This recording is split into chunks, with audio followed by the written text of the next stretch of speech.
So we're back again. Why do you insist? Yeah, I know this is command center. Yes. No. It's the command center. Montrose jersey's there. No, we're in the dungeon. Remember? We're in the boiler room. No. Of Freddy Krueger's nightmare. This is the command center. VCR tapes. Montrose jersey. Freaking 4-ounce Bud Light here. Stop bringing these here. Stop it. They're Willow beers. Let's get on with this. This is the longest hour of my life. Every freaking week you come here. What? What can we talk about today? What? First of all, how dare you? Oh, how dare you, sir? So we all know there's a little bit of lull going on in the NBA season. Yeah, it's August, man. There's not a lot of live wire stuff going on. All trade deals are done. Unless there's something wacky that comes down the pike. But yeah, for the most part. Right. And we've covered most of it. We talked a little bit before about people's off season. Mm-hmm. It's weird to see what's his name, Westbrook, in a Rockets jersey. And everyone's like, "Oh man, I can't wait for the NBA season." I had a couple friends, text me and DM me on Instagram about that, and I'm like, "What are they going to do? Shoot the same ball?" We talked about it last week. How much better are they? You take one point guard for another, one elite point guard for another elite point guard. How much better can they be? Yeah, well, Harden still dominates the ball. I mean, what's the difference going to be? Yeah, well, you have a better rebounding point guard. It's funny. Well, it immediately segues into something we were talking about before with Carmelo Anthony not wanting to play second fiddle to anyone and still thinking he's a somewhat dominant player, which he's not. Doesn't want to play second fiddle, but teams are like, you have to do this to get along now. And he can't be a leader on any team because he doesn't want to be that person. He gets it. That was the whole thing. Logic. What do you mean he gets it? Well, he gets it now because that's the whole logic of him trying to get into the USA Basketball. I think he knows his image is gone. His image is tainted. Nobody wants that character. And he's a character. Yeah. So now let me go to USA Basketball. Let me show the world what I'm about again to rebrand myself and hopefully get myself an NBA job. When USA Basketball tells you no, there's no point in return. And you've been an all-star for how many years now? He's going to be a Hall of Famer. Will he? Yes, he will. Because he scored 25,000 points or what have you. So the points are there. That's what gets him in. A traveling man. But that's what he is. And I got to tell you something. It's over. He can just go play in Italy, in China. He could remarket himself somewhere else like Marbury did. Marbury turned his whole image around, which is amazing. Marbury was He was a lost soul. Lost soul. Let's say this. Same animal, different beast. Correct. Because he understood. He kind of looked within himself and said, "Hey, listen, I've done irreputable damage to my career." He knew that when Boston tried bringing him back at a minimum wage, the minimum salary. Yeah, and he knew that. He probably said, "Oh man, now look where I'm at." But he did a smart decision and said, "Hey, where can I get the most? Oh, I could be not a spectacle, but somewhere that I will draw." They built a stadium. They built a statue of him. He's coaching there now. Now he's coaching. A statue of him. He was making the shoes for underdeveloped communities for kids. So impressive what he's done. Like, and to be honest, you have to. It's endearing because you're like, you've done probably more there than you did domestically. And guess what he's done? He's put himself into the Hall of Fame eventually. He will get in it. He's won his championship. Well, that's a good thing. Well, that's a good thing about being a overall sports star is that it's not just judged domestically. Oh yeah, it's judged wherever you Shaq. Say he was. China loves the NBA. Oh, they're not just stars in America; they're stars globally. It's a global game. But it's not just China. You go to Brazil, you go to Spain, you go to Lithuania. It's great to watch those NBA games at 3:30 in the morning. I love waking up early to watch Barcelona play. Whoever. Let's Kyrie Irving's on. Let's wake up at 3:30 to watch him. Deportino La Coruña, and you're just like, okay, yeah. And would you rather watch Patino coach one of those teams over there? I would love Patino. You know what I'd rather watch? Patino coach a Celtics team with Tony Delk, Walter McCarty, We've been there with all that. Antoine Walker, and you're just like, no, this is what I'm talking about. And you're like, bro, it happened 6 years ago. We need to change the subject, brother. No. We need to change the subject. You've already ruined this. The evening's been ruined. How can you not like that? Because this is right in your wheelhouse. Besides Tony Delk, he wasn't there when Tony came on board. He quit already. I just saw an image the other day. It was on Instagram. It was Walter McCarty, Antoine Walker, and Tony Delk on one team on the Celtics. Yes. And I was like, that was the 0-2 team. Yeah, and it Why was... are you taking shots at the 0-2 team? That team was the best team out of that bunch that just missed the finals, getting into the finals. I know. They were 2 games away. Just missing it in 2 games when you're away. up 2-1, splitting in New Jersey, you're doing something. They split New Jersey. I mean, that was pretty good. And then they blew game 4. And then they didn't. Yeah, so thank you so much. History repeats itself. Well, thank you so much. History. Jackass. What's next? This is a hard left turn into this. But one of my topics, because I know we didn't have a lot to talk about just because the season hasn't started yet, but seeing that you are a gigantic Celtics fan and you have hatred for Lakers that has gone decades. You have no idea. So I would like to know first of all, why you hate them so much. Is it no. Is it just from being a Celtics fan and just being like, hey, that's the Lakers? Or was there a kernel that came into what it is today? The most glorious thing, and I told you this upstairs when we briefly talked about it, the most glorious thing was the year the Celtics won the championship.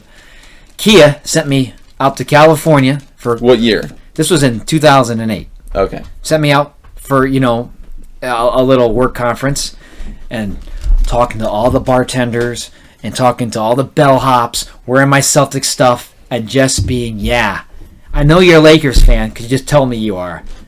They suck. And they're losers. Why do I hate LA? I hate Showtime.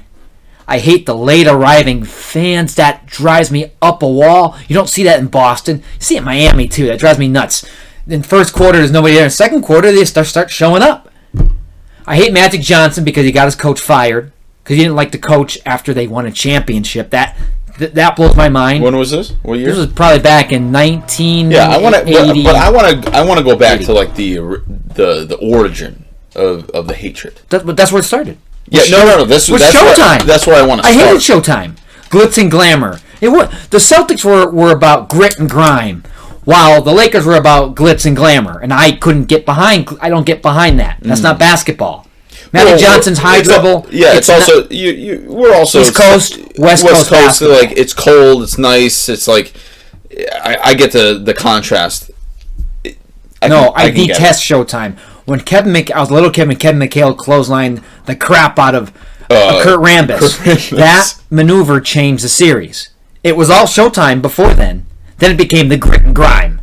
And that's where Boston took over that series. I can't stand Showtime. I couldn't stand back then 130 point games. Boston would throw up 95 points and win by 20. Defense. Yeah. That's what won games. The Lakers are still giving up 110 points. Yeah. And you're winning by 15 or 20. But I didn't like the Magic Johnson. I didn't like him smiling. I didn't like all that flash.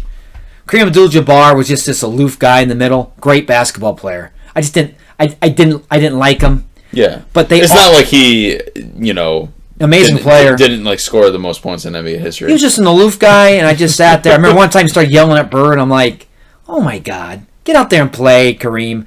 Get your little ball from Magic Johnson, James Worthy, and the hookers in Houston. I think they're all.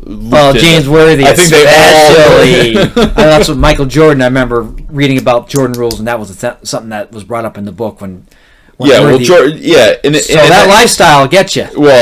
Jordan's lifestyle, geez Louise, that's what got him in trouble. But look, no, we're not talking about Mike. We're getting back to Showtime here. Yeah. Showtime, the fast break. To me, that wasn't the basketball I enjoyed. Well, let me ask you a question. Sure. Because the majority of people enjoyed it because it brought people that weren't NBA fans into the game. James Worthy was overrated. Continue. And they, mediocre rebounder. They also, these people that were fair weather fans of the NBA that were like, oh, hey, this is interesting. It's the same thing with the Warriors. Now, how would I just want to know, how would you compare the two, like Showtime Lakers to the Warriors now? Showtime had the attitude. Yeah. Durant has his attitude. Yeah. It seemed like to me, ever since Durant left Oklahoma City, he had this ridiculous attitude. I started to see him go after players. But it was like entitled. Like he... Yeah, and that's why I thought the Lakers were entitled too. They're thinking, we're going to win all these titles. He was a mirror image of... He could have been... But the Lakers won... Many more. Yeah. Many more titles. Sure. And and we'll get back to it real quick, but like, the Warriors will not win any more titles probably after the next 3 years. They'll just wither away. They'll be back to... They're not winning anymore? Their window's already done. No. It really is. I totally. But I just want to leave it up to... You never know. Like, you just never know. Unless they make drastic trades. Injuries could happen, and they just could swoop right into that spot, and then it's like, hey... Just like Toronto. Toronto made the Gasol trade. To me, that made me say, oh my goodness. Well, we talked about that. Right. And I remember talking about that with you, and you're like, and we have it documented where you're like, I don't know if this is... We'll put them over the top. Right. It was my goodness trade, but yeah. A solid player, like more than a solid player. His age is when I said, let's see. But how it meshes in with the team, and everyone goes, perfect. You know what? We know who's the guy, and we are going to support this person. Kawhi, he's very humble. He's not one of those guys that's gonna, but he leads by example. Reggie Lewis type. He's not very vocal. Yeah, just get out there and play. Minus cocaine for sure. Continue. But to go back to the Lakers, so you would, of course, in my eyes, the Lakers, the Showtime Lakers, were, that whole era was 10 times better than the... Oh, God, yes. Than this Warriors era. I love the fights, because physicality. Yeah, we'll never see that again. We'll never see that again. Like the Mouse and the Pound. Draymond Green has that. For sure. When you unleash him, he has a lot of that 1980s era. He has an but edge. Durant would get... He's a snake. Durant would go to the basket, and Worthy would clothesline him. And Rambis would box him out and elbow him to death. Bill Laimbeer would beat on him. My God, he wouldn't survive. Imagine Bill Laimbeer. Dennis Rodman. Yeah. Imagine him getting into Durant's head. He would be... They'd be guarding each other because of the position. In outer space. He would not even be in the game. Dennis Rodman would get him out of the game so much. All about psychology. All he would do is just kneel towards his chest, put his head there, just... He'd start yapping. Yapping. He would start yapping, and Durant would yap at him back, and Robin would just look at him and said, "Yeah, you're soft." Yeah. And it would mean nothing. Then Durant would be like, "Uh-oh." Well, you have a guy like Rodman on your team. You don't need... I mean, he's been on teams with Robinson, with Duncan, Isaiah Thomas. Those were assassins on the court, man. Michael Jordan, Scottie Pippen. Yes. He's played with probably... the best of the best. Top... Shaq, with the Lakers. Out of the... Oh, my God. Dirk. He played with Dirk for a 2-month Out of the top 10 players of all time, he's played with what? Most of them. 6 or 7 of them? Honestly. 6 or 7 of them. It's an amazing... He's been one of those guys that... And he's very eccentric, as we all know. But he's one of those guys that... He didn't need to score. You didn't need him to score. No. His main goal... You don't have a guy like that anymore. That's why we've spoken so much about, definitely from my perspective, a guy like Donald Beverly. Right. I would love a dude like that just... He's what? 6 feet tall, maybe? And he's guarding Durant, who's 7 feet tall. He's a throwback out of the 80s. And he just jabs. He'll just jab you all day. He doesn't... You may have a 40-point game, 2 games ago, or the last game, you may score 30, but you're definitely not going to score 40. Nope. He's going to get in your head. You're going to be beaten on, and you're going to get a technical foul in the process, and you're going to be like, what did I just do? Yeah. What had just happened? Yeah. And I agree. You're going to get out of your game. But that's his game. To get you out of your comfort zone of you just hawking threes or whatever. That's why I would love him to... I think the Clippers re-signed him, right? Yeah. Yeah. I would... Anytime I played the Warriors, I would have him on. No one else would guard Curry.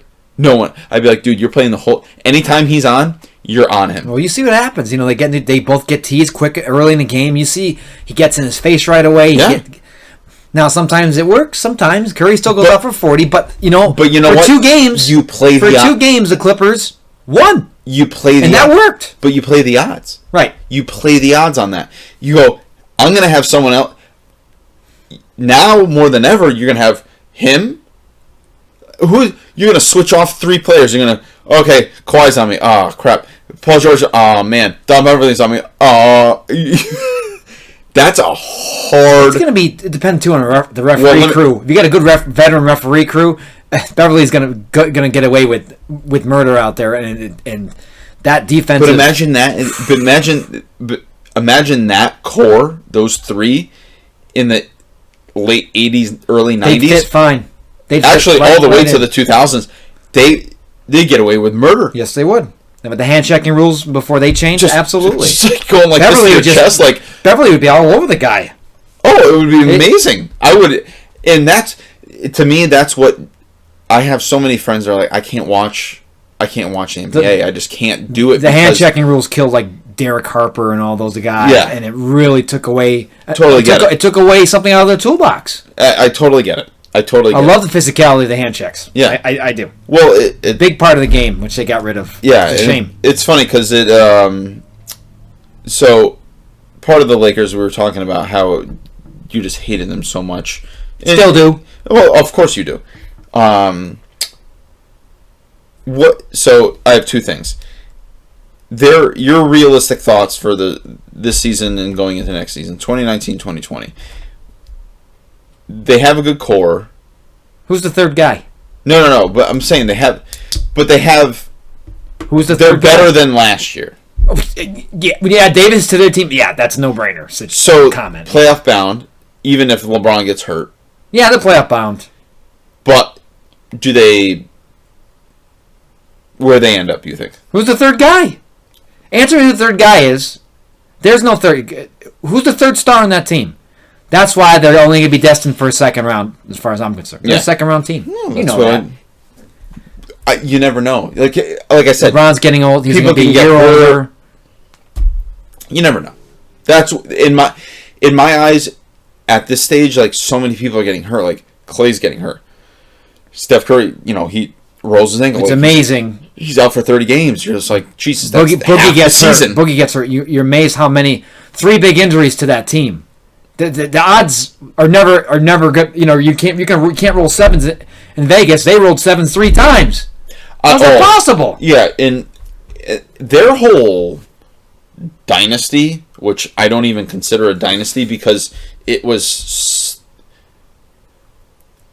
so short-lived that they were like, oh, hey, like, everyone wants to go to Golden State. Yeah, because you're winning championship. Like, and one of my biggest gripes was DeMarcus Cousins looking at that video of him looking at Durant in the press conference after he said, yeah, I'm going to the Warriors, blah, blah, blah. And he was like, what the hell? And then the next season he does the same thing.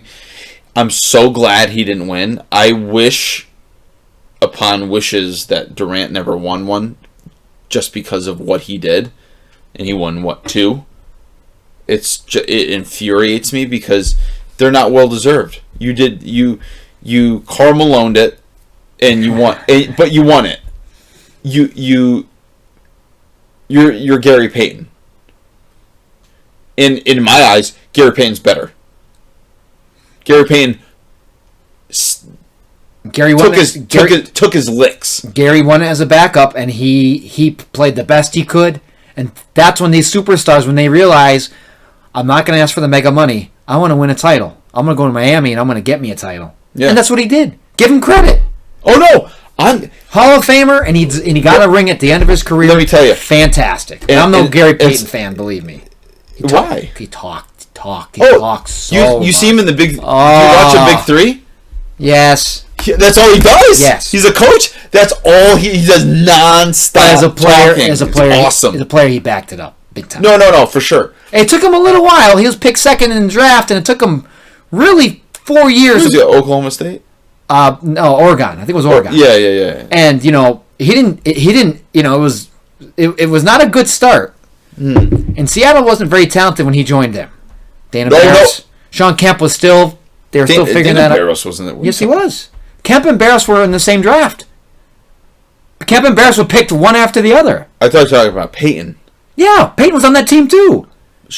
They had Dana Barros. They had Gary Payton. They had Kemp. Gary Payton was in the same draft as Dana Barros? No. That was the year after. Jeez. Or no, that might have been. Yeah, that might have been the same year. He was in the old Sonics. Yes. Dana Barros and Kemp were picked in the same year. Payton was the year after. Jeez Louise. So their two drafts saw Payton, Barros, and I thought it was a 16th pick or something. Let me tell you, that's one of... That's what gets me mad about the Celtics. When they picked that big, white, stiff Michael Smith. They had Vlade Divac still on the board. Oh. They had Kemp.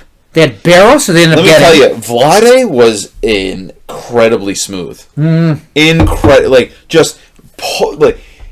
Was he smooth enough to trade for Kobe Bryant? No one's that smooth. Charlotte, though, let me tell you, his physique to be... Smoked cigarettes. Oh, like Dino.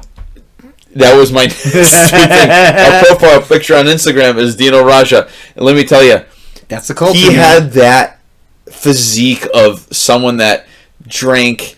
Wear a wife beater. He's got a 40s. He's on grandma's porch, just like, but he would he would pull up and be like, block some shots, rebound. Not even block some shots. He would just mid-range jumper, just like automatic. He could hit threes. He was one of the first few European players that came in make an impact. That made an impact, right. And he played with Magic. Yeah, at the tail end, he went to the finals. Yeah, their last run. And they lost to Jordan. Yes, one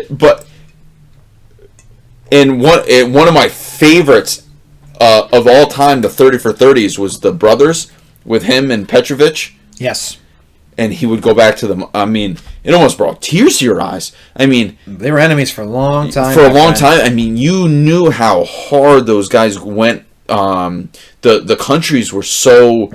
It was like a war-torn country. Yep. And they just didn't get along, and they just had different views. But it was just crazy how that infiltrated the NBA, and how you could see how Petrovic was so affected by it, because you probably know more than most people that he was incredibly good. God, yeah. When he got traded to the Nets. You were like, his first full season, it was like, my God, they're going to turn this franchise around. Yeah. And then it was a new franchise. And then he drives on the Autobahn on a rainy day, and he's dead. Yeah. We lost Reggie Lewis and Petrovic in the same summer, which was awful. Yeah. That was an awful summer. Yeah. Truly. But he was smooth. Oh, all those... I can't believe Portland just gave up on him. All right, we're going to trade him. The 3-team deal, and they just gave him up to the Nets. And but at that time, you can see how someone in the front office as a European player can't rely on him. Blah blah blah blah blah blah blah. You can see how that kind of flows through the whole system and says, now Dirk helped break the wall down. Dino Raja helped. Oh, for sure. Tony Kukoc, of course. Tony Kukoc, that was huge in the Dream Team when they played for, what did he play for, Croatia? Yes. They got rocked, but everybody got rocked that year. I remember there was an interview of Jordan saying they had the whole dream team, and I think he had a conversation with Pippen. He's like, "You're going to be on him." He's like, "He's going to be on the Bulls." He's like, "You better make sure that you're on him all the time in this game, because you're going to make sure that he knows what it's like playing for our team." Well, and he's not going to score. He scored maybe 10 points that game. They just locked him down. Well, Tony didn't want to come to the NBA at first. You also had, I don't know what, the whole team besides Christian Laettner of that was the Hall of Fame. Not even first ballot Hall of Famers, the Hall of Fame guys that Chris Mullin, you guys that you were like Stockton, Drexler, Drexler was an afterthought. 20 years Clyde from now, Drexler was an afterthought in that team. You're going to people are going to look 20 years from now on that team and be like, this was an NBA. People assembled this team. Laettner was an all-star eventually. Please, he ain't a Hall of Famer, but he was an all-star eventually. So they picked right. You had to pick one guy from the college ranks. No, that was that year. He was the best player in the college. Let me tell you, it was a great pickup. Let me tell you, they needed 8 dudes for that team. Right. Stockton kind of broke his leg, if I recall correctly. Bird's back was done. Yeah. So they had enough players to figure it out. Bird, Magic, and Jordan. I remember I had a VHS Learning to Fly. I remember that. And they were telling, all they were doing is drinking at night, having stories. Larry snuck out to the baseball games that are being played there. Yeah. He loved it.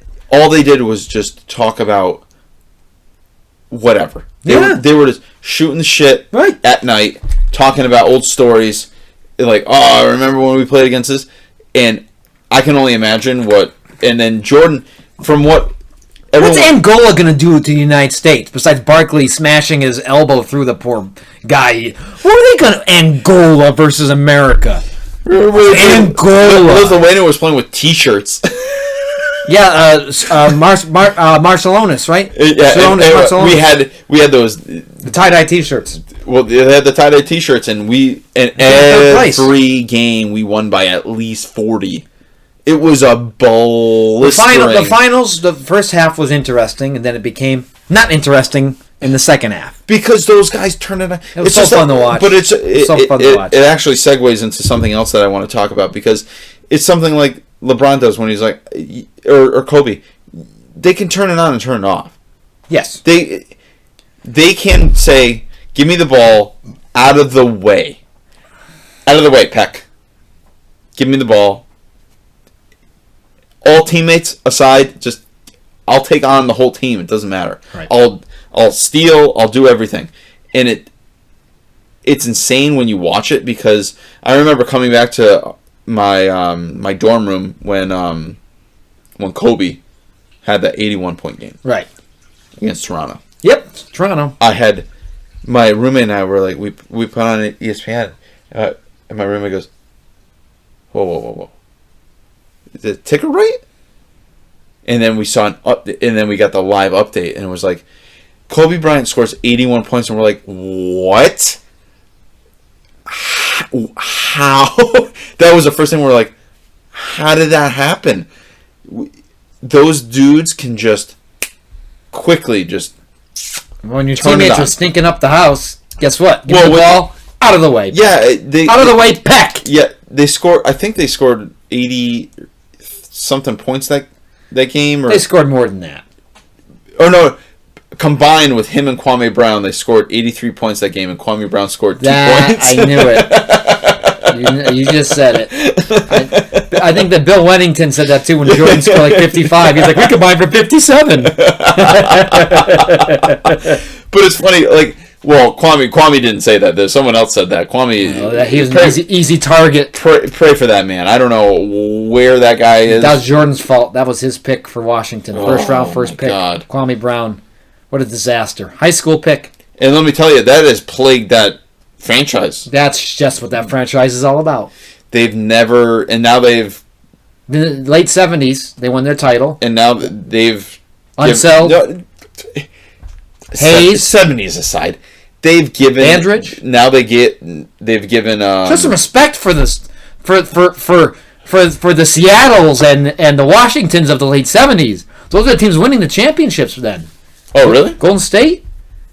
Those were the unusual... When the Celtics went down... They've won one. Who? Golden State. Stop. They won 175. Yeah, exactly. They won one. Don't like... So what do you... Oh, so the other stuff doesn't count? No. I'm saying, like, don't give them so much credit. I give them credit that year. Well, yeah. Pretty good team. Well, same thing for Robert Parrish came on board. They were saying, we're going to start winning here, and they started losing. He's like, I'm out of here. Oh, we'll just trade you to Boston for a couple picks. No problem. Okay. Here's a Hall of Fame center. We get Ricky Brown and Joe Barry Carroll. Joe barely cares. Who? Joe Barry. Never mind. You had to be there. You had to be there. You had to be there. You had to be there. You have to be 40 years old to get this. I don't know. 43. No, but it brings me to my next point. So, I know we were talking about Lakers and thoughts on what they're going to do this season. Second round team. So, there is much hate around LeBron, just in general. I mean, no matter what that guy's on himself. Okay, so it brings me to a question: is in your day, when you were watching Showtime, all these, who was Bill Laimbeer that guy that everyone's like, God damn, I hate that guy? Yes, Isaiah Thomas was too. Or was there Isaiah Thomas? Was there a guy that was touted as in the public eye and the sports writer's mind that was like, this is the guy? Like Bird was the guy at one point. Like he was the best in the league. But most hated was Bill Laimbeer. If you ever watched old... I remember old Celtic... I remember he was born in Boston, first of all. That's a disgrace. I remember watching Learning to Fly and like Airtime on VHS, and they had the videos. I remember him with the silence of the lamb mask. Yeah, the visor. And I was like, I'm like, I hate this guy. I don't even remember watching him because I was too young. Robert Parrish. And I hated him. Robert Parrish one game after Bill Laimbeer was trying to elbow him. Robert comes over and just goes boom, boom. Never got suspended for that. No, he didn't get suspended. He didn't get thrown out of the game though. And the whole Pistons bench is like, what's going on? The referee just like, but he was the guy you loved to have on your team, but you couldn't stand to play with him because he just and not just he would follow you. And then he got Rodman and Rick Mahorn to do the same. That Pistons team, before they won titles, they were a bunch of thugs. But then they figured it all out with Joe Dumars and Isaiah Thomas, and oh my God, they truly were the bad boys of the late '90s, late '80s. Yeah, it's funny because in the 30 for 30 they had them, about like them figuring it out, and they only had a very short window of winning those two titles. I think it was back to back, right? It was back to back. And but after that, it went by the wayside. They beat the Lakers and they beat Portland. Yeah, and they had I feel bad for Portland, to be honest. I was watching those games on a 4-inch black and white TV in 8th grade. I couldn't get enough. They'd be on at 10:30. So I'm in 8th grade. I'm like in the bed. I'm like trying to watch. I'd be freaking tired. Who was on that Portland team? Danny Ainge, Drexler, Porter, Kevin Duckworth, Buck Williams. Buck Williams, I remember having his card. Great pickup from New Jersey. That was an excellent pickup. But that team was solid. Yeah. They just weren't... Well, they made it... Jerome Kersey. They made it to two finals. Yes, they did. They bumped into the Pistons and then Jordan. Yeah, Jordan. And Jordan, that was the... The year Robinson. The 6 threes. No. That was not Glenn Robinson. That was Cliff. Cliff Robinson, sorry. UConn, man. UConn. Oh! Yeah, there it is. The whole shrug, the six threes. You're just like, what do you want me to do? God. It's just like, geez Louise. Call timeout. Do anything. But that Portland club is Tanya Harding his ankles. Like, whatever, do something. But Glenn, what do you want? Wear 2 headbands? What do you want him to do? If you call him Glenn again, Glenn's gonna get mad. Sorry, Cliff. Cliff. And Cliff scored 19,000 points and will not be a Hall of Famer, which to me is sad. Yeah, that guy, to be honest... Second round pick. He had a little trouble with Calhoun. They won the NIT tournament at UConn. But that's the thing, Sixth man of the year. But that's the All-star. thing. He went from winning an NIT tournament, not being in the NCAA tournament, and having more or less an illustrious career in the NBA. He did very well for almost himself. a Hall of Famer. He loves smoking pot. Well, good for him. True, I am not going to advocate for that. Whatever, Whatever floats your boat. I understand. Whatever he Curtis. wants to do. Pass me the brownies when we're done with this. No, but really, I mean, you think about guys like that. Someone like even a Dana Barros that came from Colorado, like not like a Chauncey Billups. Chauncey Billups. Dana came from Boston College. Boston College, yeah. So even someone like Chauncey Billups that came from Colorado, and then he's an NBA Finals MVP. You're like, eventually. No. But the pick was not a bad one. Let me he tell just you, never developed. I understand. Sometimes Pitino got that right. Admittedly, sometimes people just develop in the right circumstance, and it's no fault of like draft picks and all this stuff. Sometimes it just happens. It manifests, and you say, "Hey, the circumstances were right." Kurt, he was never on a team long enough to establish himself as. Well, he was on Boston. He went from Boston. I mean, he was Minnesota, Orlando, Denver. It was crazy. Yeah. Until finally Detroit, he finally started to get it. But he was a pawn in all these mega deals. So, but once he got established, we saw what Chauncey Billups can do. He was a great player, truly. No, Pitino did his homework. He had a chance to get Kenny Anderson, and he went after Kenny Anderson.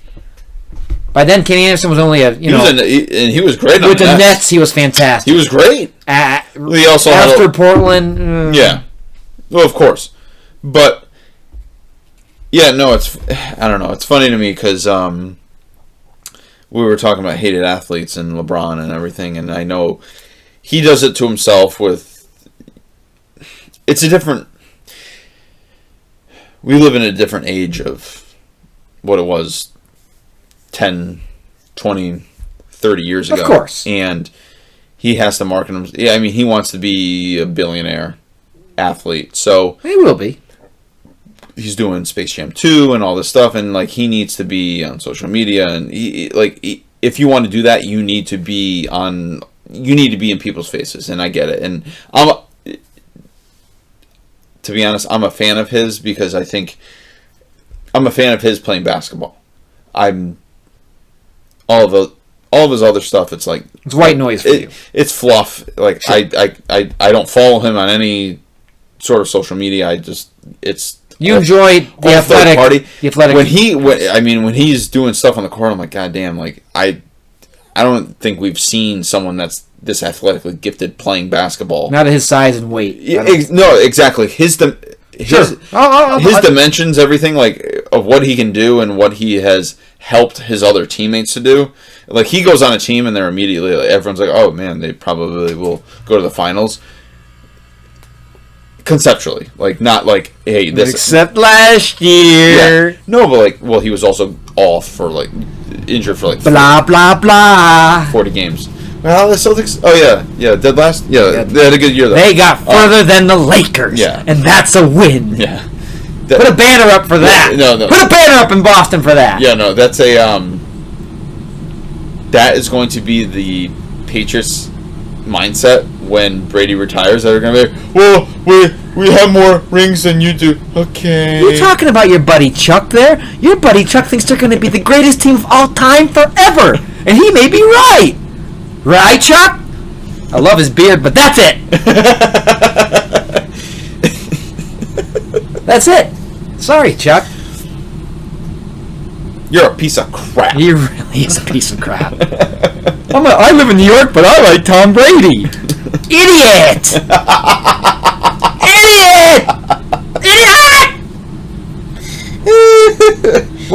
What is your point on LeBron? Oh no, I'm just saying so do you feel like he's just an entitled person, or is it the past? Was it from the decision on, or was it before that you just were like, I don't like this guy? Yeah, there's a combination. The decision really irked me too. He just seemed like an arrogant. I didn't like. He was an arrogant prick. And I was like, dude, what are you doing? He did a good thing for kids. I mean, he made a big donation and everything. Do it another way. Yeah. Jim Gray, don't do it with that clown. His most recent thing, which is not ESPN worthy, but it got on ESPN, was when he was over celebrating on the basketball court with his son. I'm going to say this. It's great that he's not a deadbeat dad. And that's great when parents support their players. Yeah. I look at it like this. What if this was any other player and any other ordinary parent, if I saw a parent doing that, I'd be like, that guy's a jackass. Yeah. And they'd probably get removed from the court. But LeBron. Well, Matt Barnes has been removed from the court from his games because he's arguing with the refs. Matt Barnes got removed from his own house when his wife decides to start dating Derek Fisher. Beat the crap out of him. But yeah, he was, because from what I was told, Matt Barnes, and if anyone knows the situation, he was trying to give coaching tips. Like, he was arguing with the refs and everything. He was trying to get. He's not a coach, right? He's just a spectator. Obviously, he was a great. He was a great annoyance. Great annoyance to like Kobe Bryant and in his days in the NBA. He was one of those guys that was down to Beverly, just poked the bear. And I agree. And every team needs one. I feel like you need, in any league, you need at least 5 people in the league to just keep poking it. It adds color. It adds color. You need it. You need fans to tune in. I want to see what he does tonight. But you just need. Sure it is. But there are players out there everywhere that just want to do that. That's their MO. I want to get someone out of there. I will play my game. Yeah. But they know I have a lane. I'm going to stay in this lane, but I'm also going to have this other lane that I am very, very, very proficient at. I'm going to get inside your head. Yeah, you may score 30 on me. Sure. I'm okay with that. But you're not going to score 40. That's what 50. Jared Dudley does to Embiid. You're not going to go score 30 or 40 on me. Right. You're not going to do it. I'm going to get in your head so badly that you're going to be thinking about who knows what. And that's the greatest thing I really gravitate towards with players that do that, because it's the last of a dying breed. You don't see a lot of dudes doing that anymore, and you see, like Lance Stephenson tried to do it. He was terrible at it. He was not with LeBron in that one playoff series. He was blowing in his ear. He did a real nice job. Yeah, no, but that was ultimately, though, it didn't lead to a victory in the series. Exactly. So it didn't. To me, it didn't really. At the end of the day, it didn't really do anything because it was 1 year. He couldn't do it consistently. He may score 6 on me, but he won't score 7. Come on. And they're all free throws. No, they're not free throws. He couldn't. I told you about what happened in the second year. That's what I was joking about. My God. But yeah, when LeBron acts like a jackass, I just shake my head and say, "Why? You're so much better than this. You're bigger than the game." And we're not talking about it. You said it. You like him as a player. You can't argue with the results. Besides of the finals he lost. I know. I look at it and I'm in awe of what he's done from a standpoint of like bringing dog shit teams like that 07 team to the finals. You're like a team that beat a finals team that was stacked. Yeah, Detroit never should have lost that series. Ever. Admittedly. Ever. Yeah. Yeah, like... He had most of that championship team. Cleveland had minus Daniel Gibson I agree. On a starter. Like, who? Come on. And didn't they have... I don't think he was on the team.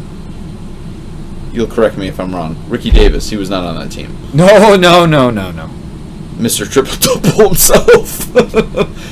But you had dudes like Eric Snow, Jonas Ilgauskas, Anderson Varejao.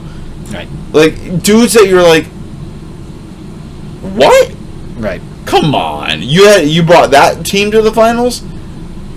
He was playing unconscious. He was outer body experience for him. It was amazing. I remember watching that with no regard for human life. That was the next year when that idiot Harlan, that idiot announcer, said that about LeBron, and that was another series that Cleveland didn't win. against Boston. Yeah. On Boston's way to a championship. Thank you very much. Bought and paid for by Kevin McHale. Hey, if your owner says, I guess Garnett doesn't want to be here, do something about it. Yeah. All right, sir. We'll do something about it. Yeah. Remember when Garnett came back to that team and poor Flip Saunders passed away? He was left with Taylor, and he's like, well, have a nice day hanging out here with you. Yeah, it was who passed away on that Minnesota team? Flip. No, Coach. not Flip. Before, there was a player. It was he hung his jersey up. Oh, but that was Malik Sealy. Yeah, Malik Sealy. He Yeah, went to Garnett's birthday party, and a guy, as Malik Sealy was driving home, a guy was drunk driving down the wrong side of the highway. And that's how he got killed. Yeah. That destroyed Kevin. Yeah. That destroyed him. Destroyed him so much that he took all this money to go to Boston instead. He didn't take any money. He got traded there. Yeah. He signed an extension. You got to do what you got to do. I got to get paid. Chickadee check. He's a piece of crap. Oh, Kevin Garnett's not a piece of crap. Well, first of all. When they got up to Boston, he saw what a real franchise is, how the franchise is run. Not freaking the place with 1,000 lakes. Okay. First of all, he'll never be retired as a Celtic. He could be. No. I think he will be. Really? Yeah, and I've talked After about what? that. After what? What? 3 seasons? No, 5 or 6 seasons. Come on. I give it to him.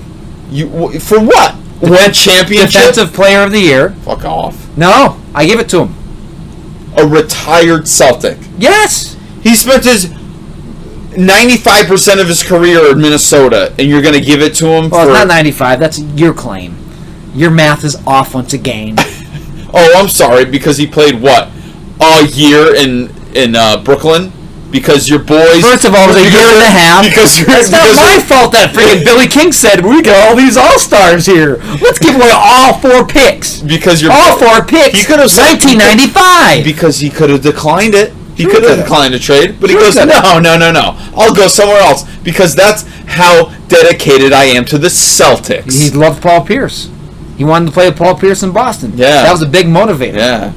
It was. And what did they do? What? All I remember is in Brooklyn? What did they do? They beat Toronto in the first round off a Paul Pierce block shot of Lowry. Remember that? And then they and did Drake sat there. Dog shit what did Drake do? yo, hey, Paulio. I hate Toronto. Now he's Toronto's best friend. He's an ambassador to the Raptors. First of all, I think he's still celebrating. Yeah, he is. That's a sad thing. I think he's still Is he going to celebrate the 34 wins next year? Yeah. I doubt it. Probably not. I don't think you'll see him at any games next season. Oh, you'll see him at 1. The first. Yeah. When they lose, I'm out of If here. they make the playoffs, maybe the 1. Wheelchair Jimmy won't be hanging out for long. They're going to yank his ramps. They're going to yank his ramps. Jeez Louise. Oh, my God. Oh. Well, they're in for it because they have Van Bleek or Van Cleef, whatever his freaking name is. When they give away Gasol for nothing, it's gonna be bad. Well, where's he at? Well, he re-signed with he bought into them thinking, all this stuff's gonna happen. They'll trade him mid-season for something because they need to get assets. They don't start rebuilding. They need to rebuild, right? And they will. They will. I don't feel for them anymore. Nope. Now they've rent to own. When you rent to own a player and you give up assets, I don't feel bad for you. Boston could have done that with Davis if they really, really tried. And how dumb would they have looked after 1 year when he says bye? And you've given away Tatum and Brown and Hayward and all these other 4 first-round picks.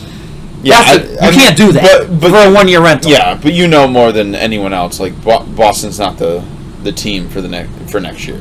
No. Yeah, and they're top 4 in the East, believe it or not. Yeah. No. I'm not denying that. I'm just saying they may be sneaking the East Conference Finals depending on draw, on trades in the midseason. You never know. That they're not built for the NBA Finals. But injuries, you don't have that one guy. No one has distinguished themselves as I'm the dude, I'm the guy. Tatum might be. I'm not saying he will be, but Tatum might be that guy. This season he could 100%. Last year he certainly was. I see a bunch of videos are like, and one of my biggest gripes is House of Highlights. This guy Omar started just. Yeah. Now they're just like, oh, they're putting in work at this like Big Sky gym in like Arizona. I'm like, they're playing like or Blake Griffin. Oh, he's getting threes in. I'm like, yeah, no, like he's playing Six Pack Charlie there. No, someone's just feeding him perfectly. Like, boom, he doesn't have to even like go down to his feet. He doesn't have to move his feet. I'm like, this is not like you don't have to put the fire emoji on everything. Like, what are you talking about? Don't worry about it. He'll be out 25 games with some sort of injury next year. Yeah, like what? Who cares? You're going to talk about Carmelo, like, oh, hoodie Carmelo Anthony's like on fire. Okay, he still sucks when you put him on a team that is like playoff bound. He'll be on fire for a team in Venezuela. Next season. Okay, go put him on a team in Lithuania. Like, seriously, if he played in China, he would be play for some of the balls. Where we started. No, what we started on. Go play in China. Someone will build you a statue. You'd be huge. You have your own sneaker. Or what he could do is play a season in China, and when their season's complete, he can sign a 10-day contract, and then another one for the rest of the season. Pick your team. So go play on the Spurs. Go play on like this. Reestablish yourself. He needs to reestablish himself. He's one of those players. Carmelo Anthony is one of those players that will never get it. He will never the same way. But I have more respect for Iverson because he was, I don't know, maybe he was more upfront with it. Of like, let's say, well, Iverson's a better player than Carmelo Anthony was. Sure. All right. He'll be MVP. I'm not saying no. Scoring title. I'm not saying no. No. I'm just putting the stats out there as Carmelo Anthony thought he was much better than he was, or than he is. In my opinion, where he's like, hey, I can. Like, he was never a leader. Like, he's in a draft class with Darko Milicic your side with Dwayne Wade and LeBron James. And you were the dude that, and they're all friends, that off his 1 year at Syracuse, he had the most upside, I thought. That hasn't he had won a pedigree upside. He hasn't done won nothing. Jack shit. He should have won much more in Denver had he not been feuding with Coach Carl or griping about shots. Who's a great coach. Yeah, but that happened to him in Seattle too. So I don't. These idiots just can't figure out a coach. And guess what? You don't figure out the coach, and you're not winning. It goes hand in hand, doesn't it? No, I get it. I totally get it. But for me, it annoys me because at one point you have to look. Everyone has a time, and you have to look within yourself and say, "Hey, listen, I'm not that guy." Like Tracy McGrady did it with San Antonio. I'm not that guy anymore. Right. I'm just not the dude. And you have to.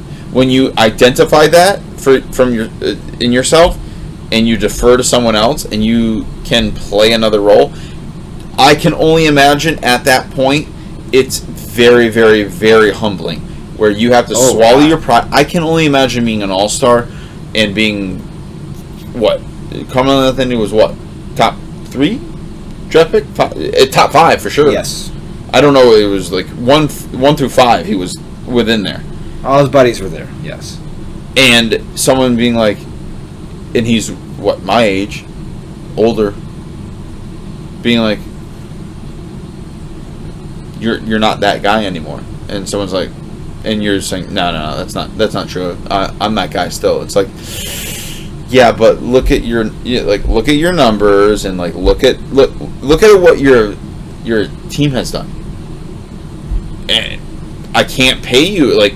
That's why he's unemployed right now. Denver had one good year with him, and the year the Knicks won the Atlantic Division, and they beat the Celtics to get their first playoff victory in it was 13 years or so. It's so sad. That was a pretty good team. A 54-win team was pretty good, and then they just with him on your team, he can't get to that next level.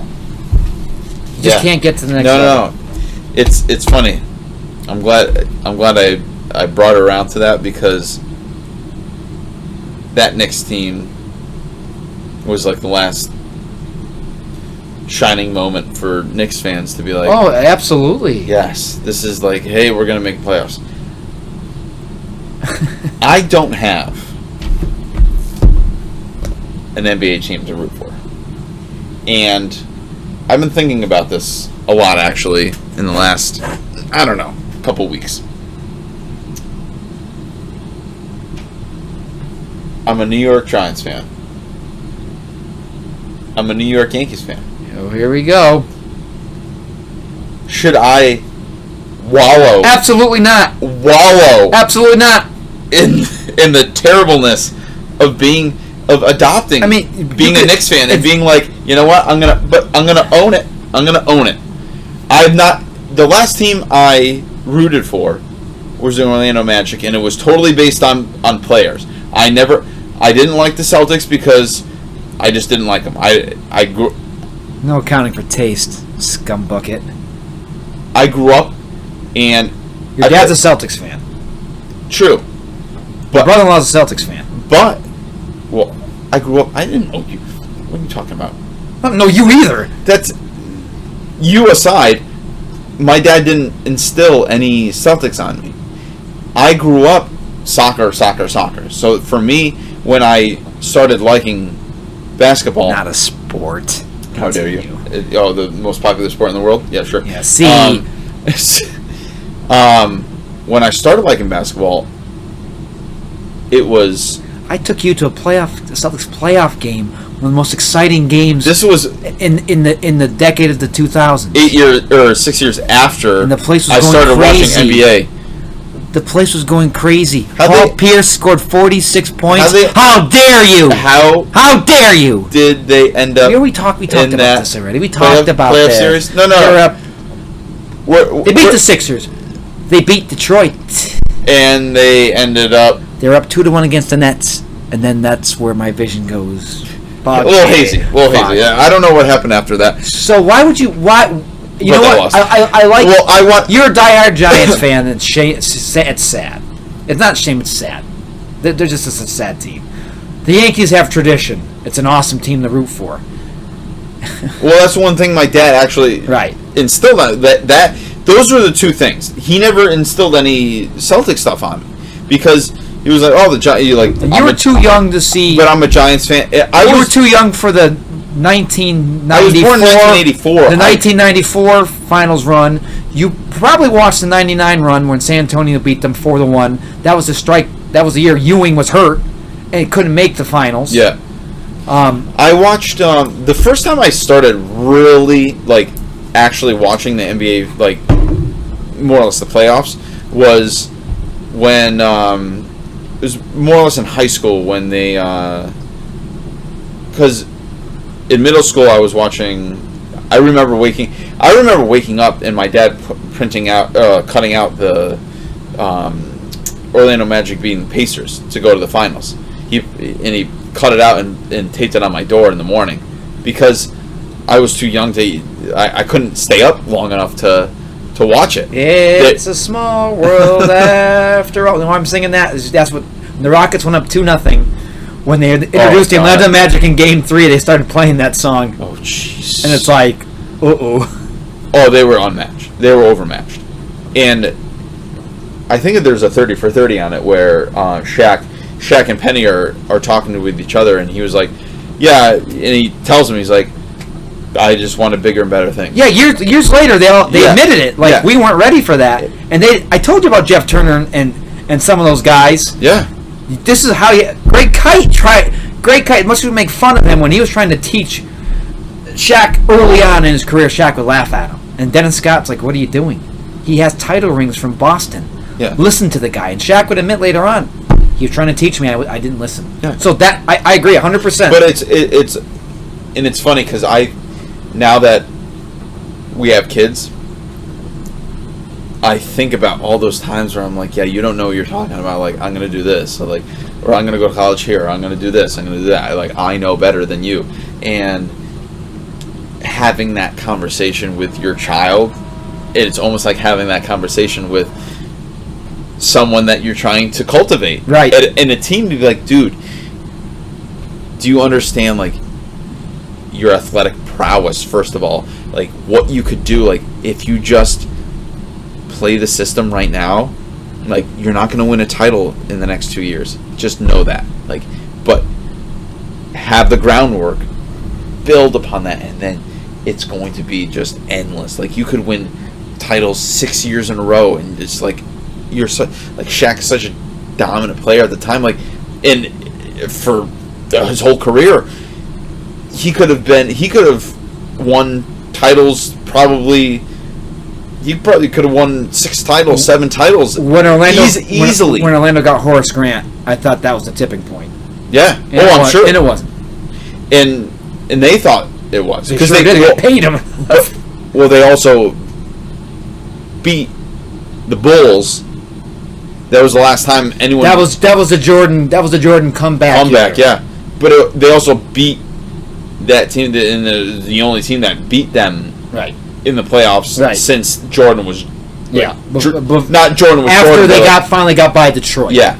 Yes. And everyone and the NBA was shook a little bit. They were like, well, oh, new dogs in town. And let me tell you, if it wasn't for injuries, and Penny was dirty. He was he was Jordan. He had the same, he had that same flow. He was dirty. Microfracture knee surgery. And those injuries, man, every time some players come back, some players don't. He just never came back. Marty Stoudemire. Remember him? John Stockton came back. But yeah, low impact. Still. And far less was required of him. That microfracture was a flip of a coin. Let me tell you. Honestly. But Amari Stoudemire, for a quick second. For Phoenix. When before that, he was making Tim Duncan look like he was stupid. Yep. I was like, I remember watching those playoff games. I was like, this is bad. Like, he makes him look like he's really bad. What's going on? And like, I wasn't like a gigantic Tim Duncan fan or anything, but he made him look like he was non-existent. Like he was looking like he was moving in sand. The Knicks gave him $100 million to have one good season and half of another one. To bathe in wine. What a nut! What a nut! It's insane to me. Mm-hmm. It was insane to me that that surgery made he was a totally different person. A totally different person. He was so young. I think he was one of the last draft classes that came out of high school. Amir Johnson and Amir Johnson. He was Toronto for a while, right? Won a ring in Detroit. Really? Yeah. Good for him. With Darko. But anyways, that's why you can't get behind the Knicks. Just right then and there. You spent $100 million. This is what I'm going to come back to. Spent $100 million. It's like one of those books where it says, where it gives you a decision. To jump off the cliff, turn to page 7. To walk across the bridge, turn to page 8. Turn to page 8 to walk across the bridge. Oh, the Knicks will go to page 7 and jump across the cliff. Oh! But the Knicks make every worst move, and their free agent class this year is pathetic. Well, this is my. They're not going to get any better. I'm never going. You can't be a fan of that team. No, but I'm not going. I'm just too much of a New York fan on the side of like every other sport that I can't. I can't go to Brooklyn. No, I don't want to. But that's the thing. But that's the thing. I want. Never. I feel like I need almost like a suffering in my life more than the Giants are the Giants. Oh, you want a suffering? MSG Network, Yes Network, whatever it is now. Go watch the Knicks. You want suffering? There you go. Well, Clyde Frazier, go. Indubitably. Blah blah blah blah. Look at my mink coat. No, but that really, team deserves a guy like that. No, we have Heinsohn. They have Frazier. Awesome. Well, Heinsohn's between his Coors Lights that he's hammering down every Hall year. of Fame player, Hall of Fame coach, Hall of Fame drinker. Period. So what? Welcome to Boston, bitch. That guy is. Talk about the biggest homer of all time. I have never heard. Even the Red Sox announcers are not as big homers as Tommy Heinsohn. Tommy Heinsohn is probably one of the worst. Like, that's a foul? Oh, he barely touched him. And Robert Parrish is like executing some guy in the background, like with an AK-47. He's like, he barely touched him. He barely touched him with the gun. He barely touched him. Kevin McHale never ever committed a foul. Ever. 13 years never. He's and I can only imagine. I remember listening to Tommy Heinsohn in 2000. It was a 2002 to the 2003 playoffs, and he's like, he's being Tommy Heinsohn, like, oh my God, I can't believe that was a foul. Like, in my day, I'm like, yeah, in your day, you could smack people and you wouldn't get, you could smack a woman and you wouldn't get arrested for it. You get beat up people and you play the next game. And he's like, yeah, you can't pussyfoot around these refs. I'm like, I don't think you can say that either, but yeah, and we're just gonna go with it. Well, that was Bob Cousy who made that mistake. Sean Bradley he meant to call him a pussycat and he called him a pussy. And next game, Heinz would go like, well, I called him a pussycat. Heinz said, no, you didn't. You said something else. Yeah. Well, I didn't mean to. Yeah. Yeah. Yeah, I don't know. I just want... Happy birthday, Coos. 91 years old. Jesus. You know what? My fondest memory of him? Blue chips. Shooting free throws and blue lefty. chips. Lefty. And he's like, can you shoot a lefty? He's like, okay. Yeah, you don't miss there. Yeah, he bounced it in, but he got it in. Yeah, he didn't swish it. Didn't miss it. Yeah. For an old timer, that's pretty good. Yeah, no, for sure. Yeah. Ray Allen's going to be his age. Ray Allen's going to be his age, and he'll be able to shoot lights out. Those guys will just never give it up. But it's muscle memory. Right. Those guys have shot so many shots in their time. It's like anything. A hockey player hitting upper 90. Soccer player doing the same thing. Basketball. You can explain to me why Ray Allen missed 2 free throws in a row in that double overtime loss at Cleveland in 2008. There's no muscle memory there when he bricked 2 goddamn free throws. Double overtime loss. Yeah, it was an inside job for sure. He definitely was. Of course it was. Yeah.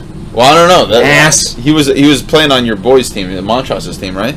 Well, he was retired long ago. Well, he's a legend. He's in the rafters. In North Carolina, my rafters here too. In these rafters, yes, he's in these rafters. That's why the jersey's there every time now. Every time, he will never stop. Danielle, thank you for finding that jersey at that flea market. Yeah. Don't ever touch it again. I'll wear that all day long. No, you did before. Never mind. You can't be a Knicks fan. I don't care what you do because of the losing mentality, losing owner. Draft picks and maybe we'll have loads to talk about.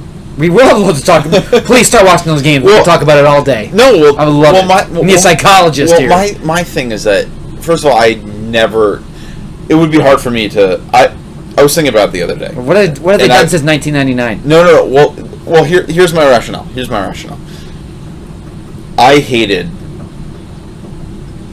I don't like Patrick Ewing. I never liked him. Really hated him. Really? So, for me, I was like, all right, I can't be a Knicks fan because that. Huge Penny fan when he came out because I was like, oh shit, like this guy's enigmatic. Like, you got Shaq, it was awesome. Like, they were fun to watch. But to go back to the Knicks, I was like, all right, you can't they were always like a second-class citizens. Sprewell, John Starks. Well, you had Anthony Mason. You had Derek Harper. Yes. You had a lot of guys. Blackman. Bob McAdoo. Doc Rivers. Now, admission time here. I don't know if I've ever mentioned this on air. You were a Knicks fan at one point. I was a closet Knicks fan. Oh, one day. Well, remember, my dad would tape all the Celtic games for me because we didn't get the Celtic telecasts up in college. Yeah. He'd also tape all the Knicks games. I liked Ewing because Ewing, at that 92 Olympics, Ewing got close with Bird. Yeah. So when they became buddies, I softened on Ewing. And I liked Ewing and Oakley because they didn't take any shit. No. Those two would knock you on your ass. I love that mentality. Well, Boston, when they started getting bad, just took it up the wazoo every time. Those two, when they started losing it, when they lost a game, they beat the crap out of you. Yeah. You wouldn't have fun winning a game there. Those Knicks teams were, you had Ewing, you had Harper, you had Charles Oakley. Charles Oakley. Tremendous. That guy was going to take your firstborn child and throw it in the dumpster. Yeah, John Starks as well. He didn't care. John Starks. You had it, and it fostered Anthony Mason. It fostered through, and even through the 2000s, you had Larry Johnson. Like, before that. No. But The late I'm saying, 90s. like, but you had a fostering. The 90s were a good decade for the Knicks, going to the finals twice. Yeah. After 1999, it was awful. You need to get and this is my ploy to myself, I guess, to be a Knicks fan is like one day Dolan won't be there. Right. And at that point you're gonna have a guy like Ballmer, Somebody can get behind. a little less ridiculous than him. Ballmer lets the team make decisions. No, I get it, but like, But when you have an idiot owner who says, "Well, I don't like that guy. I don't want to sign him," Yeah. and it's like you're an idiot. One day he's gonna be gone, Right. and things are gonna get better. Yes. and things are gonna get better very Unless- quickly because you're in. They're gonna say Dolan's gone. It's New York. You're playing in the epicenter of the universe. People keep saying, but we've been saying it for 20 years, and that doesn't. No. It doesn't hold any water anymore. No, In college, it does. No, In no, the no. pros, it doesn't. No, it holds water because you get more endorsements. You're not going to get I'm talking about Dolan being gone. Right. Once Dolan's gone, and you have Unless a corporation, and you have- listen, if a corporation like Sunoco Gas, whoever owns Sunoco, buys it, that's where it will fail. An individual owner like a Steve Ballmer, like the Celtics brass, someone has to going to come in there that's going to foster it, not just want to own it for the sake of owning it. No. That's what I mean. Like someone that comes in that says, say like Amazon's Jeff Bezos says, like, you know what? Perfect. I've been a Knicks fan my whole life. Right. Someone of that stature, that's fine. Hey, I really want. I have a passion for this. That would be helpful for them. And someone like or someone like Mavericks. Cuban. Absolutely. Someone that comes in because I want to revamp the whole organization. Granted, he's only won one championship, but now he has a seat at the table of all NBA owners. It's like, hey, I've got one. When he was on the outside looking in for a long time. You can sell a lot when you're in New York. Yeah. Absolutely. You can't sell that with the current brass. And that's why you're stuck. Well, You're going to be stuck for a long time because that guy's not going anywhere unless Adam Silver and the owners vote and say, you're out.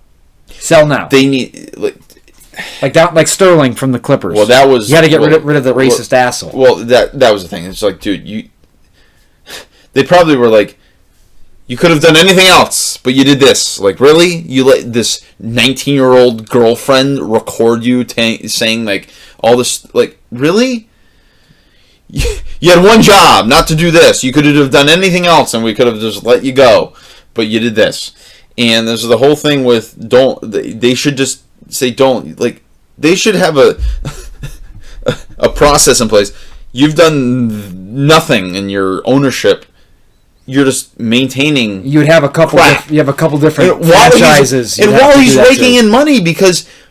Right, they're not. You have season ticket holders. You have people going to those games every. It's the most valued franchise in the NBA, and that's what drives me nuts. So, like, that's again. That's why I'm like, oh, I'll be a fan. I'll adopt that team for sure.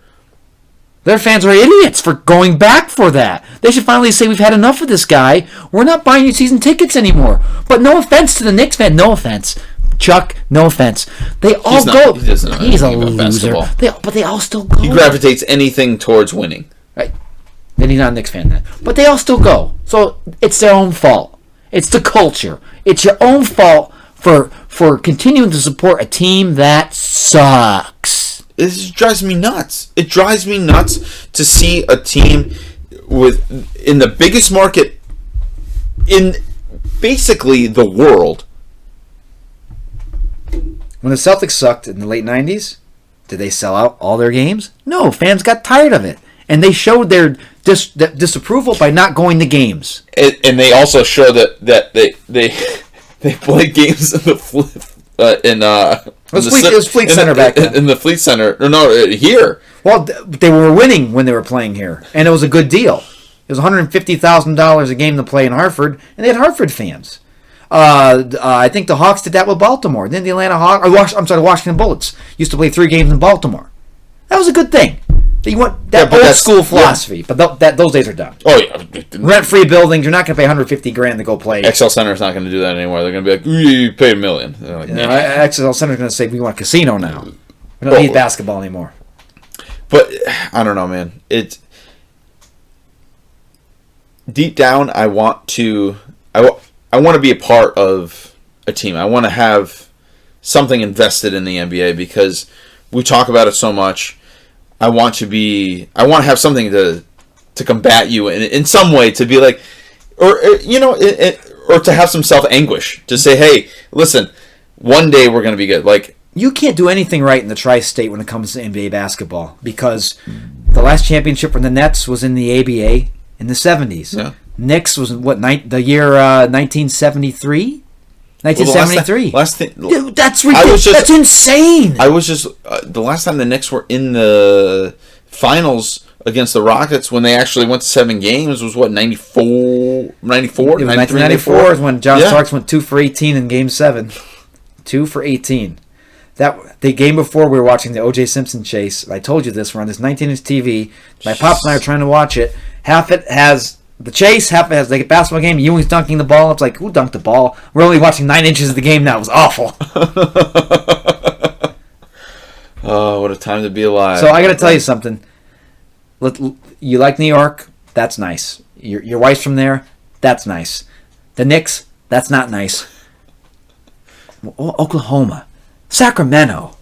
Do something else. Well, follow somewhere else. Let me tell you, I wanted to. Well, when Sacramento was doing their thing with Jason Williams, before Bibby went there, with before they got serious and were like, hey, we need to get Jason Williams out of here because he's too flashy. It's funny because you listen to interviews with Weber. He was like, and people are like, what are your fondest memories in the NBA? He's like, I was playing with Jason Williams, like for sure. Like the amount of passes I got that were like on a dime, just easy, like, oh, this is good, boom. You didn't like those Sacramento teams with Otis Thorpe and Kenny the Jet Smith? Yeah, no, I'm all right with Lionel that. Simmons, L Train? Let me tell you how well you remember it probably better than I did. How enjoyable was it to watch those games when he was playing, Jason Williams? That team was great. That team could challenge any team in the West. Doug Christie, Chris Webber, Scott Pollard, Vlade Divac. Or no, was Vlade there? Yes, he was. Yeah, you had a solid team, and he was flinging that ball everywhere.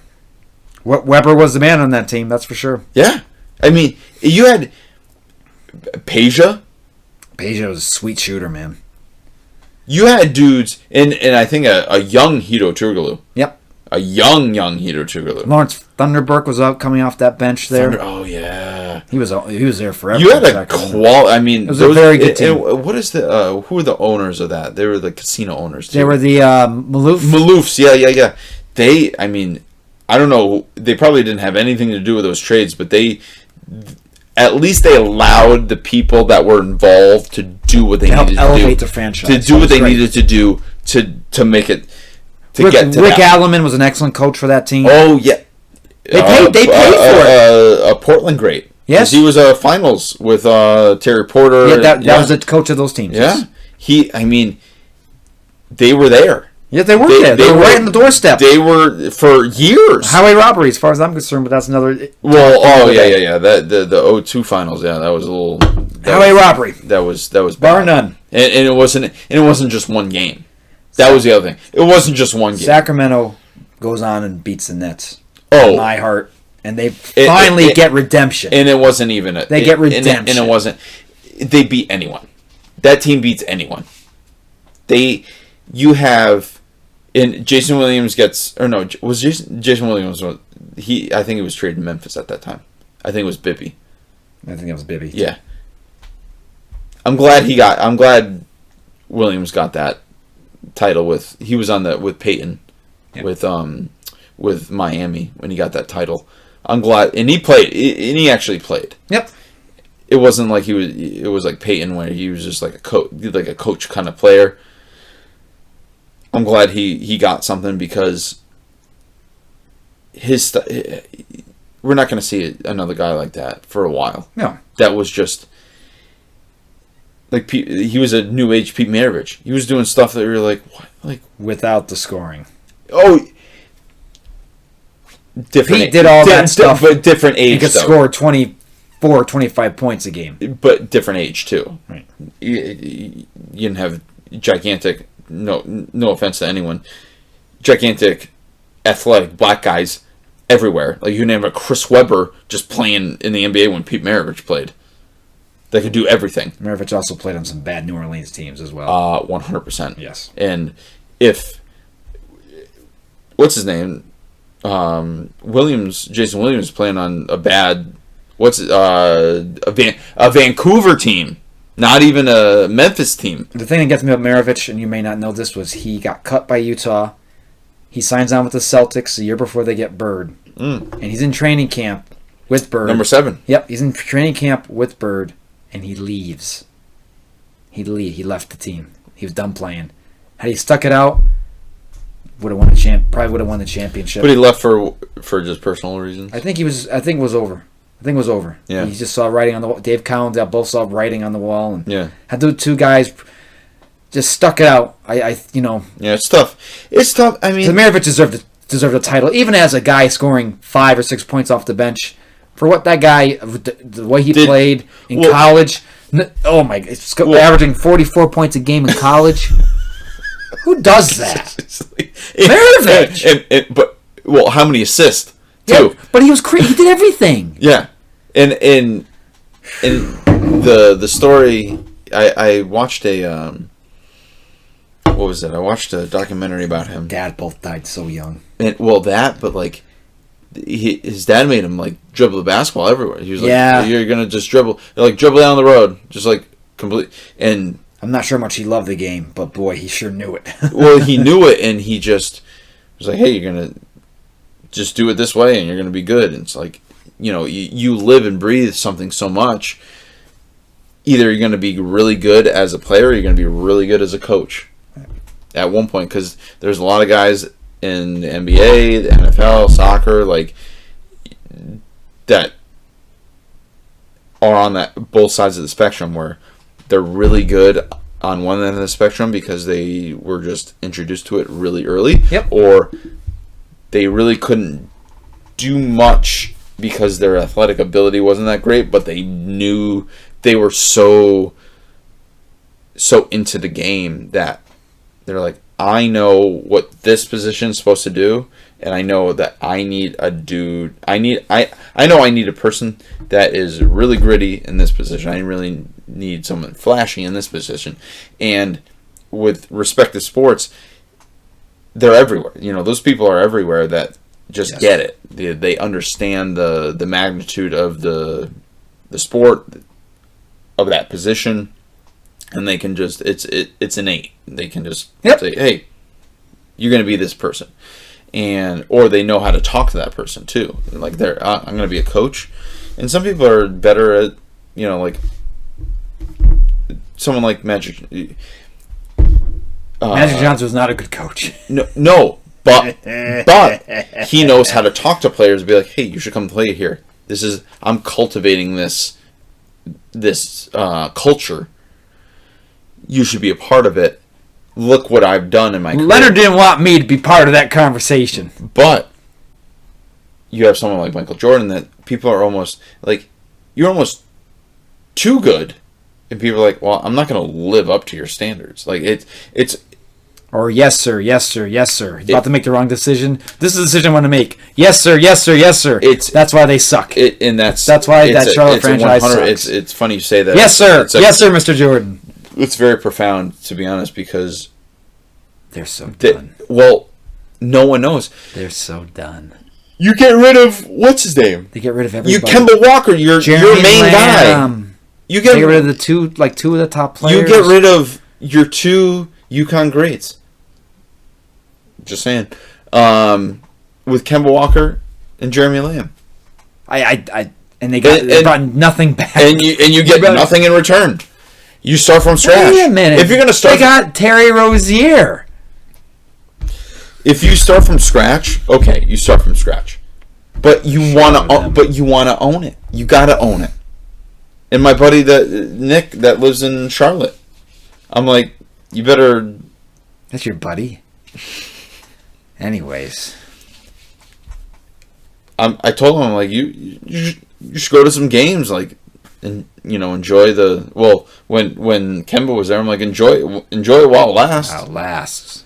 And now it's like it's not gonna be good.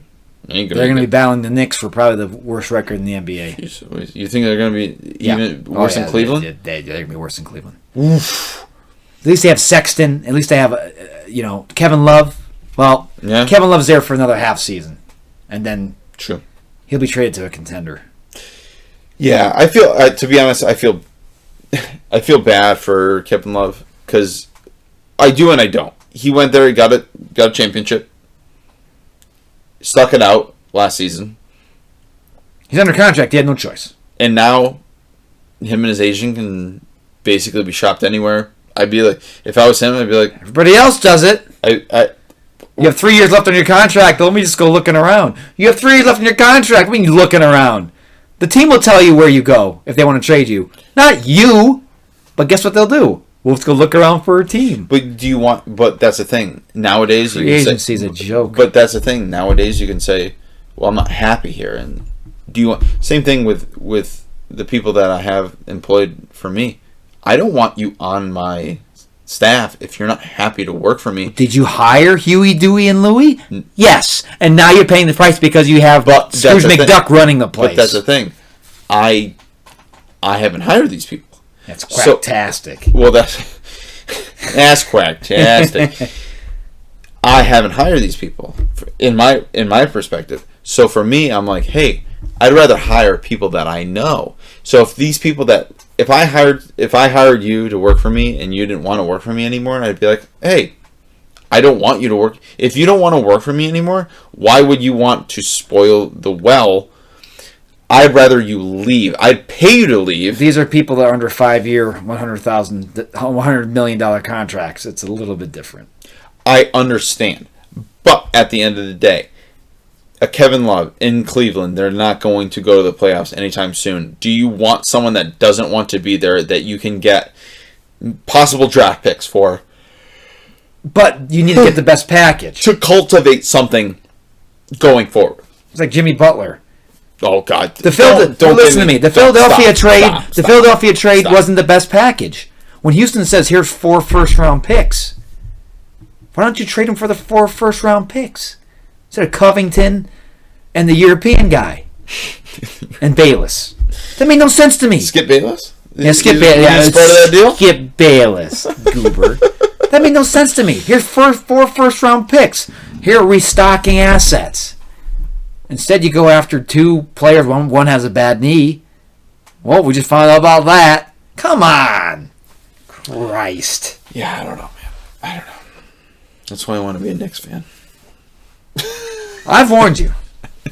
Know what you should do? Fly in the space shuttle. Just fly in the space shuttle, open up all the doors, and breathe deep. That's a Knicks fan. Breathe deep. I think, to be honest, we'll close on this because I really think that there's going to become a time in the Knicks generation that the Knicks. Yeah, I say Knicks generation. Yeah, what's next generation? 50 years. The Knicks. Dolan's gonna own his team from the grave. There's someone's gonna come in and say, "Hey, listen, I'm gonna give you an offer you can't refuse." Basically, like I'm gonna buy this franchise from you.